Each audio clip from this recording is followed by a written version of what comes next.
अस्सलामुअलैकुम। आज मैं आपके लिए कुछ ख़ास छोटी-छोटी टिप्स लेकर आई हूँ जिनको फ़ॉलो करना बहुत आसान है और आपके घर के ही सामान से आपको ये टिप्स मिलेंगी। तो बहुत ही आसानी से आप इनको फ़ॉलो कर सकेंगे और अपने टाइम की बचत कर सकेंगे और साथ ही साथ अपने पैसों की भी बचत करेंगे। तो चलती हूँ टिप नंबर 1 की तरफ। तो टिप नंबर 1 इस तरह से हमारी चाकू, छुरी और कैंची को लेकर है।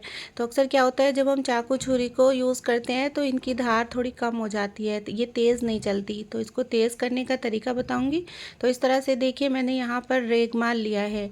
तो इस तरह आप रेगमाल ले लें और उसको छोटे छोटे टुकड़ों में कट कर लें। तो मैंने यहाँ पे एक छोटा सा ही पीस लिया है। आप इस तरह से एक छोटा सा पीस लेंगे तो अपने घर के 2-3 कैंची और चाकू को शार्प कर लेंगे। तो इस तरह से बस हल्के हल्के हाथ से हम चाकू के ऊपर इसको रब करेंगे और इस तरह इसको हल्के हाथ से रब करने से चाकू बिल्कुल शाइन करने लगेगा, चमकने लगेगा और जितनी भी इसमें जो ये चल नहीं रहा था और वो बिल्कुल ठीक हो जाएगा, तेज़ हो जाएगा। तो आपको बिल्कुल भी मार्केट जाने की ज़रूरत नहीं होगी। इसके लिए आपको बिल्कुल भी परेशान होने की ज़रूरत नहीं होगी। आप घर पर ही बहुत ही आसानी से इसको शार्प कर लेंगे। तो इस तरह हल्के हल्के हाथ से आप शार्प कर लें। अपने घर के जितने भी चाकू और कैंची हैं, आप बहुत आसानी से शार्प कर सकते हैं। तो इस तरह देखिए, मैंने इसको शार्प कर लिया और मैं अभी आपको दिखाती हूँ किस तरह से बिल्कुल अच्छे से ये शाइन हो रहे हैं। ये देखिए कितने अच्छे चमक गए हैं। तो इसी तरह से आप इस टिप को फॉलो करिए। तो चलती हूँ दूसरी टिप की तरफ। तो दूसरी टिप हमारी इस तरह से खाली पेस्ट की ट्यूब को लेकर है। अक्सर क्या होता है, जब पेस्ट की खाली ट्यूब होती है तो हम उसको फेंक देते हैं। तो आज मैं आपको इसका यूज़ बताऊंगी। बहुत ही आसान और बहुत ही यूनिक यूज़ है, तो उसको आप ज़रूर फॉलो कीजिए। तो इस तरह से देखिए, छोटे छोटे टुकड़ों में आप इस ट्यूब को काट लीजिए और मैंने यहाँ पे आधी ट्यूब का ही यूज़ किया है, आधी को अभी मैं बाद में यूज़ करूँगी। तो आधी ट्यूब में से ही मैं इस टिप को आपको बताऊँगी। तो देखिए, मैंने इसको बीच में से काट लिया और इसके अंदर से देखिए कितना ज़्यादा पेस्ट निकल रहा है। तो इतना ज़्यादा पेस्ट हमारा ट्यूब के अंदर बच जाता है और हम इसको वेस्ट करके फेंक देते हैं। तो आज के बाद हम इसको इस तरह से वेस्ट नहीं करेंगे और इसका यूज़ हम अपने गैस का जो चूल्हा होता है ना, उसकी जो शाइन चली जाती है और स्क्रैच उस पर रहते हैं, तो वो सब इस पेस्ट से चले जाएंगे।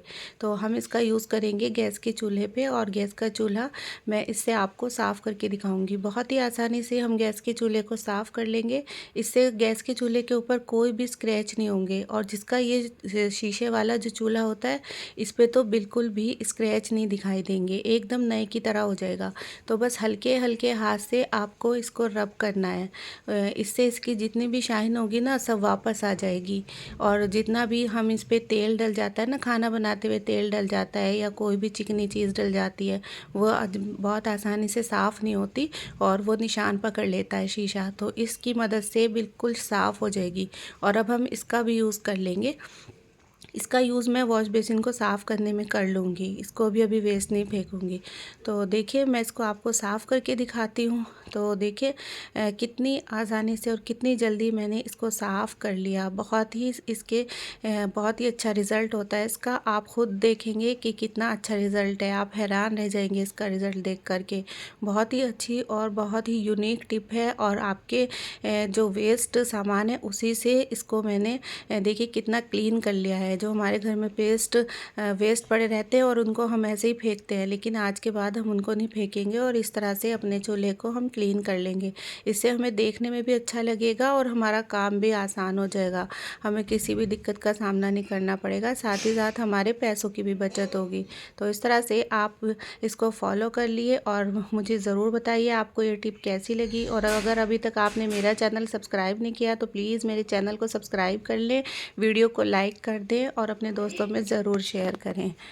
तो चलिए चलती हूँ अगली टिप की तरफ। अगली टिप हमारी इस तरह से वैसलीन को लेकर है। वैसलीन के वैसे तो बहुत ज़्यादा यूज़ होते हैं और हम सर्दी में इसका बहुत ज़्यादा इस्तेमाल करते हैं। तो आज मैं आपको इसका डिफरेंट इस्तेमाल बताऊंगी कि कैसे हमें इसको यूज़ करना है। जो हमारे घर में ये परफ्यूम होते हैं ना, तो ये बहुत महंगे आते हैं। तो आज मैं इसको बताऊँगी कि थोड़े से परफ्यूम में ही हम अपना कितना ज़्यादा टाइम निकाल सकते हैं, कितने महीने तक हम इसको चला सकते हैं। तो इस तरह से मैंने थोड़ा सा परफ्यूम वैसलीन के अंदर मिक्स कर कर दिया। और अब मैं इसको आपको बताऊंगी कि जब हम परफ्यूम का हमें यूज़ करना होता है ना, तो वैसलीन को बिल्कुल थोड़ा सा हम ऐसे लेंगे और अपने हाथ पे लगा करके अपने ऊपर हम इसको अप्लाई कर लेंगे। जहाँ भी हमें कहीं अपने कपड़ों पे लगाना है, कहीं पर भी लगाना है, तो वहीं पर हम इसको लगा लेंगे।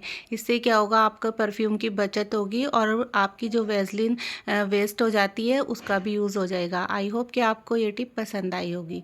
तो चलिए चलती हूँ अगली टिप की तरफ। अगली टिप इस तरह से हमारे खाली कंटेनर को लेके है। तो कोई भी कांच का खाली कंटेनर जो होता है ना हमारा, तो वो ऐसे हमारा रखा रहता है और हमें उसमें कोई भी सामान दूसरा रखना होता है, सेव करना होता है। तो हम उसमें किस तरह से सेव करें कि उसमें जितनी स्मेल होती है वो सब चली जाए। जैसे इसमें कॉफ़ी की स्मेल है तो वो कैसे जाएगी, तो हम उसके लिए यहाँ पे लौंग लेंगे। तो लौंग को मैंने इस तरह से गैस के चूल्हे पे लगा लिया और आप इसी तरह से लौंग को गैस के चूल्हे पे रख दें। इससे क्या होगा, जब हम इस लौंग को जलाएंगे तो इससे जो धुआं आएगा, तो वो जो धुआं होगा ना वो इस बॉटल के अंदर चला जाएगा और इस बॉटल के अंदर जितनी भी कॉफ़ी की स्मेल होगी वो सब निकल जाएगी। तो ये बहुत छोटी सी टिप है और 1 ही मिनट में आप इसको फॉलो कर लेंगे। तो इस तरह से देखिए मैंने इसको जला करके वापस बंद कर दिया। अब ये जो धुआं है ना ये इस बॉटल के अंदर चला जाएगा और बस 1 मिनट के लिए बॉटल को इस धुएं के ऊपर रख दें। उसके बाद आप इसका रिज़ल्ट देखेंगे कि इसमें बिल्कुल भी कॉफ़ी की स्मेल नहीं आएगी और आप इसमें उसके बाद कोई भी सामान रख सकते हैं। आपका सामान भी सेफ़ रहेगा और आपको बहुत ही आसानी होगी। तो इस तरह से आप छोटे छोटे काम कर लिया करिए। छोटे छोटे जुगाड़ बहुत ही काम के होते हैं। आई होप कि आपको टिप पसंद आई होगी। तो चलिए चलती हूँ अगली टिप की तरफ। अगली टिप उन लड़कियों के लिए है जो लड़की शुरू में नेल पेंट लगाना सीखती हैं और उनको नेल पेंट लगाना नहीं आता।